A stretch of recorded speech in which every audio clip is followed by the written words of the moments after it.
This video is brought to you from one agency far north. 14 Campbell Road, in the historic village of Totara North on the shores of Whangaroa Harbour. This 2-acre rural haven has everything you're looking for to create your dream home or holiday retreat. Elevated on a hilltop with easy access, this beautiful property offers privacy, serenity, panoramic rural views, and a distant view of the waters of Whangaroa Harbour. This property has no covenants, and you have a choice of building site options to build your perfect rural escape.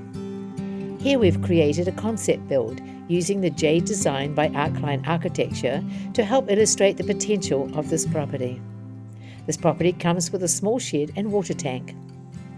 This remarkable property, surrounded by bush, rolling green hills, and a view of the majestic Totara Rock in the distance, is truly a Totara North gem, and your gateway to adventure, trails, and nearby fishing and boating on the harbour. It is just 2 minutes to the Totara North boat ramp and jetty, and shops and restaurants are just a short drive to Whanganui or Kaio and 30 minutes to Kerikeri in the Bay of Islands. To view, contact me, Leonie Matia, One Agency, Far North.